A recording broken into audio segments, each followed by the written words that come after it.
IMF کے مطالبات کے بعد حکومت نے بجلی اور گیس کے ریٹ مزید بڑھانے پر اتفاق کیا ہے۔ IMF رپورٹ کے مطابق پاکستان کو غیر ضروری سبسڈیز کا مکمل خاتمہ کرنا ہوگا اور برآمدی شعبے کو گیس کی سبسڈی دی جانا درست نہیں ہے۔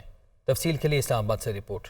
IMF کا قرض پروگرام رپورٹ کے مطابق پاکستان میں توانائی کے شعبے کی کارکردگی بھرپور نہیں۔ پاکستان میں سرکولر ڈیٹ 2500 ارب کو پہنچ رہا ہے۔ پاکستان کو سرکولر ڈیٹ مینجمنٹ پلان پر سختی سے عمل درآمد کی ضرورت ہے۔ IMF رپورٹ میں مزید کہا گیا ہے کہ توانائی کے شعبے میں سرمایہ کی قلت دور کرنے کی ضرورت ہے۔ پاکستان کو غیر ضروری سبسڈیز کا مکمل خاتمہ کرنا ہوگا۔ پاکستان میں گیس سیکٹر کے نقصانات بڑھ رہے ہیں۔ معاہدے کے تحت پاکستان کو گیس کے ریٹس بڑھانا ہوں گے۔ گیس سیکٹر میں تاخیر سے ادائیگی مسائل کا سبب بن رہی ہے۔ سرکاری اداروں میں گورننس کی بہتری کے لیے قانون کو فعال کیا جائے، جبکہ بجلی کی قیمتوں میں اضافے کا نوٹیفکیشن جاری کیا جائے۔ پروگرام میں رہتے ہوئے پاکستان انٹرنیشنل پیمنٹ کی ادائیگیاں نہیں روکے گا۔ پاکستان کو تعلیم اور ہیلتھ کے شعبوں پر بجٹ بڑھانے کی ضرورت ہے۔ محصولات بڑھانے کے لیے سیلز ٹیکس، کسٹم ڈیوٹی بڑھانے کے لیے اقدامات ضروری ہے۔ یہ بھی کہا گیا ہے کہ پاور سیکٹر میں اصلاحات ناگزیر ہو چکی، ڈسکوز ریکوری نہیں کر رہی، ٹیرف ڈیفرنشل کے باعث گردشی قرضہ بڑھ رہا ہے۔ پیپلز پارٹی اور نون لیگ کا 8 اگست کو قومی اسمبلی تحلیل کرنے پر اتفاق۔ حکومت نے PDM سے بھی مشاورت کرنے کا فیصلہ کر لیا۔ مریم اورنگزیب کہتی ہیں کہ اسمبلی تحلیل کرنے سے متعلق مزید مشاورت کریں گے، جس کے بعد حتمی اعلان کیا جائے گا۔ قومی اسمبلی کی تحلیل کا معاملہ پیپلز پارٹی اور مسلم لیگ نون کا 8 اگست کو قومی اسمبلی تحلیل کرنے پر اتفاق۔ ذرائع کے مطابق وزیر اعظم شہباز شریف نے آصف علی زرداری کی تجویز پر نواز شریف اور وکلاء ٹیم سے مشاورت کے بعد فیصلہ کیا۔ اعلیٰ حکومتی ذرائع کے مطابق پیپلز پارٹی نے 8 اگست کو اسمبلی تحلیل کرنے کی تجویز دی۔ حکومت کو قانونی ماہرین نے بھی 8 اگست کی تجویز دی ہے۔ ذرائع کے مطابق قومی اسمبلی تحلیل کرنے کے لیے 9 اور 10 اگست پر بھی غور کیا گیا۔ حکومت نے PDM کے ساتھ بھی مشاورت کرنے کا فیصلہ کیا ہے۔ رائے کے مطابق حکومت قومی اسمبلی تحلیل کرنے کی سمری صدر مملکت کو بھجوائے گی۔ اگر صدر مملکت 48 گھنٹوں میں سمری منظور نہیں کرتے تو اسمبلی خود بخود تحلیل ہو جائے گی۔ وفاقی وزیر اطلاعات مریم اورنگزیب کا کہنا تھا کہ PDM اور اتحادی جماعتوں کی مشاورت سے اسمبلی تحلیل کرنے کی تاریخ کا فیصلہ ہوگا۔ قومی اسمبلی کی تحلیل کی تاریخ کے فیصلے کا باضابطہ اعلان کیا جائے گا۔ قومی اسمبلی کی مدت 12 اگست کی رات 12 بجے مکمل ہو رہی ہے۔ اسمبلی تحلیل ہونے پر عام انتخابات کروانے کے لیے 90 روز کے لیے نگران سیٹ اپ آئے گا۔ وزیر اعظم شہباز شریف 12 اگست 2023 تک حکومت کے معاملات نگران حکومت کے سپرد کرنے کا اعلان کر چکے ہیں۔ سندھ اسمبلی بھی قبل از وقت تحلیل کرنے کی تجویز۔ وزیر اعلیٰ سندھ سید مراد علی شاہ نے پارٹی قیادت سے مشاورت کر لی۔ سندھ اسمبلی میں اپوزیشن لیڈر کے معاملے پر متحدہ قومی موومنٹ تاحال GDA کی حمایت حاصل کرنے میں ناکام رہی ہے۔ کراچی سے محمد اشہد کی رپورٹ۔ سندھ اسمبلی قبل از وقت تحلیل کرنے کی تجویز۔ وزیر اعلیٰ سندھ کی پیپلز پارٹی قیادت سے مشاورت۔ امکان ہے 13 اگست کی آئینی مدت سے قبل سندھ اسمبلی کو تحلیل کرنے کی سمری بھیج دی جائے گی۔ سندھ اسمبلی میں تحریک انصاف کے اپوزیشن لیڈر حلیم عادل شیخ طویل عرصے سے منظر عام سے غائب ہیں، جس کے باعث سندھ میں نگراں حکومت کے لیے مشاورت کب اور کیسے ہوگی، اس معاملے پر ابھی ابہام ہے۔ MKM کو اپوزیشن لیڈر کے لیے تاحال مطلوبہ ارکان کی حمایت نہیں مل سکی ہے۔ سندھ اسمبلی سیکریٹریٹ نے تصدیق کی ہے کہ اگست کے پہلے ہفتے میں سندھ اسمبلی کا الوداعی سیشن منعقد ہوگا۔